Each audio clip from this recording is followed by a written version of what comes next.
Hello welcome दोस्तों, स्वागत है आपका टेक्निकल चार्ली यूट्यूब चैनल में। मैं हूं रितेश। आज हम लोग बात करेंगे टाइम ट्रैवल के बारे में। क्या टाइम ट्रैवल पॉसिबल है या नहीं? देखिए, पॉसिबल है तभी आज हम लोग और आप लोग बात कर रहे हैं यहाँ पे। और आज से नहीं, कई सालों से इस टाइम ट्रैवल के बारे में बात होती चली आ रही है। कुछ लोग ऐसे दिखे भी हैं, कुछ लोग ऐसे बताते हैं कि हम दूसरे टाइम से आए, दूसरी जगह से आते हैं। ये एक अलग टॉपिक है, इसके बारे में कभी और बात करेंगे। आज हम लोग बात करते हैं कि टाइम ट्रैवल पॉसिबल है या नहीं। अल्बर्ट आइंस्टाइन ने तो ये थ्योरी की कहा बहुत 100 साल पहले ही कह दिया था कि टाइम ट्रैवल पॉसिबल है अगर कोई भी चीज़, कोई भी इंसान अगर लाइट की स्पीड से ट्रैवल करता है तो उसके लिए टाइम स्लो हो जाता है। ये अल्बर्ट आइंस्टाइन ने 100 साल पहले ही कह दिया था। ठीक है, उसी को साथ में लेके आज हम लोग इस बारे में बात करते हैं। देखिए, कुछ साइंटिस्ट लोगों ने एक रिसर्च करी थी कि एक घड़ी को एक एरोप्लेन में रख के जिस तरह पृथ्वी घूमती है, जिस रूट में, ठीक है, जिस डायरेक्शन में पृथ्वी घूमती है उस डायरेक्शन में उस एरोप्लेन को, उस घड़ी को उस एरोप्लेन में रख के उसी रूट से, उसी डायरेक्शन में फुल स्पीड से आकार उड़ाया गया। जितनी स्पीड से उसको उड़ाया जा सके उतनी फुल स्पीड से पृथ्वी के डायरेक्शन में उड़ाया गया आसमान। और एक घड़ी को अर्थ पे रखा गया, एक घड़ी को अर्थ पे रखा गया। ठीक, अब आप मानेंगे नहीं, जब दोनों घड़ी का टाइम चेक करा गया तो जो एरोप्लेन में जो घड़ी थी उसका टाइम कुछ मिनट पीछे था। आप ध्यान दोबारा सुनिए, जो एरोप्लेन में जो घड़ी थी उस घड़ी का टाइम नीचे जो पृथ्वी में जो घड़ी रखी थी उसके कंपेयर में एरोप्लेन वाली घड़ी का टाइम कुछ मिनट पीछे था। तो ऐसा क्यों हुआ? क्योंकि अगर आप बहुत स्पीड से ग्रेविटी में, उस स्पीड से, जितनी स्पीड से आप चलते हैं तो आपके लिए टाइम स्लो हो जाता है। यह अल्बर्ट आइंस्टाइन का कहना था। उसी थ्योरी को लेके रिसर्च की गई थी और जिसका कुछ निष्कर्ष इस प्रकार निकला था। मैं एक और एग्जांपल देता हूँ। जैसे कि आपने देखा होगा कि अगर आकाश के बाहर यानी अंतरिक्ष में, ठीक है, स्पेस में अगर कोई जाता है, ठीक है, तो जो इंसान स्पेस में जाता है उसके लिए टाइम अलग चलता है और पृथ्वी में वो टाइम अलग चलता है। जैसे कि अगर एक इंसान स्पेस में जाता है तो वो उसके लिए टाइम स्लो हो जाएगा, और जो इंसान पृथ्वी पे हैं वो जब तक वो इंसान अगर लौटेगा तब तक पृथ्वी के लोग बूढ़े हो चुके होंगे।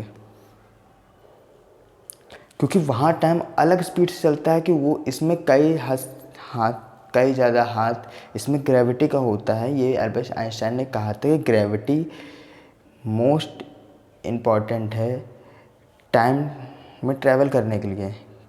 ग्रेविटी कम होगी तो टाइम स्लो होता है।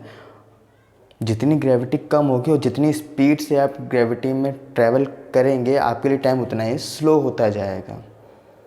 फ़िलहाल अभी हम लोग पास कोई ऐसी टेक्नोलॉजी नहीं है टाइम में ट्रैवल करने के लिए, लेकिन आगे जाके फ्यूचर में शायद ऐसी पॉसिबिलिटी हो पाए। ठीक है, अब ऐसा क्यों होता है, एग्जांपल मैं और आपको बताता हूँ। देखिए, आपने सैटेलाइट सुनी होगी, जो जीपीएस सैटेलाइट होती हैं, जो हम लोग को गूगल मैप या कुछ भी रूट दिखाने के लिए स्पेस में सैटेलाइट होती हैं। ठीक है, आप अगर इस थ्योरी को हम लोग माने कि जैसे एरोप्लेन में जो घड़ी रखी गई तो उसका टाइम कुछ मिनट स्लो चल रहा था उस स्पीड से, ठीक है, जो अर्थ की स्पीड में जो घड़ी रखी थी उसका टाइम अलग था, और स्पेस वाली जो एरोप्लेन जो घड़ी थी उसका टाइम अगर अलग था। तो इसी प्रकार अगर सैटेलाइट जो हम लोग को जीपीएस सैटेलाइट को हम कहते हैं, जिससे हम लोग गूगल मैप या कोई रूट सर्च करते हैं, तो वो जीपीएस ही हम लोग को पृथ्वी के जो आकाश में जीपीएस है वो पृथ्वी के करीब है। सैटेलाइट अगर पृथ्वी के करीब है तो वो उसका भी टाइम, उसमें जो घड़ी लगी है उसका टाइम भी स्लो होना चाहिए, तो स्लो होता है उसका टाइम, और हम लोग के पृथ्वी का टाइम अलग होता है। लेकिन कुछ कैलकुलेशन करके हम लोग को वो टाइम सही दिखाया जाता है हम लोग के हिसाब से। और जितने आप पृथ्वी के जितने दूर रहेंगे, अब आप जानते हैं ग्रेविटी कम होती जाती है। आप पृथ्वी के आकाश स्पेस में जाएंगे तो जितना आप दूर जाएंगे अर्थ के, उतनी ग्रेविटी कम होती रहती है। तो अगर कोई सैटेलाइट अगर पृथ्वी से काफ़ी दूर पे है तो वहाँ पर टाइम फास्ट हो जाता है, क्योंकि वो ग्रेविटी से दूर चला जाता है। वहाँ ग्रेविटी कम हो जाती है तो वहाँ पे टाइम और फास्ट हो जाता है। इन कंपेयर टू अगर अर्थ के पास एक, फॉर एग्जांपल अर्थ के पास एक सैटेलाइट है, उसका टाइम अलग होगा, और अर्थ से जो थोड़ा और दूर पे जो सैटेलाइट है उसका टाइम अलग होगा। अगर अर्थ के पास जो सैटेलाइट है उसका टाइम कम स्लो होगा, तो उससे दूर जो सैटेलाइट है उसका टाइम फास्ट होगा। तो ये सब पॉसिबिलिटी थी जो मैंने आपको बताई, ऐसा होता है, ठीक है। और टाइम ट्रैवल पॉसिबल है कि टाइम में आप अभी भी ट्रैवल कर रहे हैं, पर अभी आप प्रेजेंट में ट्रैवल कर रहे हैं। हर एक सेकंड में आपकी उम्र, आपका टाइम बीत रहा है। आपका बर्थडे हर एक साल में आपका बर्थडे आता है, और आप एक एक सेकंड या एक एक मिनट आपका टाइम बीत रहा है। बस चैलेंज ये होता है कि आपको पास्ट और फ्यूचर में ट्रैवल करने के लिए जो स्पीड या जो टेक्नोलॉजी की ज़रूरत है वो अभी हमारे पास नहीं है, लेकिन फ्यूचर में शायद वो टेक्नोलॉजी हम लोग अचीव कर पाएँ और टाइम ट्रैवल कर पाएँ। आई होप आपको समझ में आ गया होगा। वीडियो में कुछ भी अच्छा लगा हो तो वीडियो को लाइक करें, शेयर करें, और टाइम ट्रैवल से रिलेटेड कोई क्वेश्चन हो तो आप मुझसे कमेंट में पूछ सकते हैं, या फिर गूगल्स में कई सारे ऐसे आर्टिकल्स हैं जो आपको टाइम ट्रैवल के बारे में बता देंगे। कई लोग का ऐसा मानना है कि वो इस टाइम के नहीं हैं। पिछले कुछ सालों में ऐसे कई सारे लोग आए हैं जो कहते हैं हम इस टाइम के नहीं हैं, या हम कुछ टाइम के लिए हम किसी और टाइम में समय में चले गए थे। एक एग्ज़ाम्पल मैं आपको देता हूँ। एक कनाडा में एक व्यक्ति हैं जिनका नाम रॉबर्ट डी है। रॉबर्ट डी का ये कहना है कि उनके साथ कुछ साल पहले एक ऐसा हादसा या ऐसा कोइंसिडेंस हुआ था जो वो किसी को बताते हैं तो कोई उन पर यकीन नहीं करता है। उन्होंने बताया है कि वो एक शॉप में, एक क्लॉथ की शॉप थी, वो उस क्लॉथ की शॉप में इंटर किया। उन्हें अपनी वाइफ के साथ थे, वो उन्हें उस शॉप में इंटर किया, और जब वो शॉप से निकले हैं बाहर तो उस बाहर का जो नज़ारा था वो बिल्कुल चेंज हो चुका था। चेंज होने से उनका कहना ये था कि जब वो निकले थे तो बाहर का जो भी चीज़ें थी वो सब बहुत ही पुराने समय की लग रही। जैसे कि वहाँ पे जो कई सारे लोग थे वो उनका पहनावा कुछ अलग था। वहाँ पे जो गाड़ियाँ चल रही थी वो बहुत ही पुराने मॉडल की थी, जो इस समय की नहीं थी।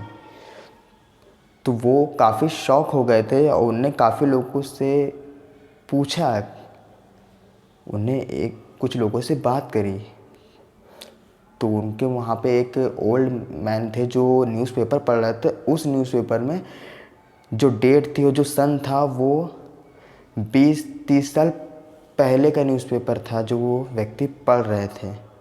ये देख के रॉबर्ट डी बहुत शॉक हो गए और वो बहुत परेशान हो गए। फिर कुछ समय बाद उनकी वाइफ उनके पास अचानक से उनके पास आती हैं, तब वो देखते हैं कि सब कुछ नॉर्मल हो जाता है। आप समझ पा रहे हैं मैं क्या कह रहा हूँ? इसको हम लोग टाइम स्लिप भी कहते हैं। ऐसे कुछ ऐसे लोग हैं जिनके साथ ऐसे हादसे हुए हैं। आप चाहें तो गूगल पे जाके रिसर्च कर सकते हैं। वीडियो में कुछ भी अच्छा लगा तो वीडियो को लाइक करें, वीडियो शेयर करें, और कमेंट में मुझसे ज़रूर पूछें।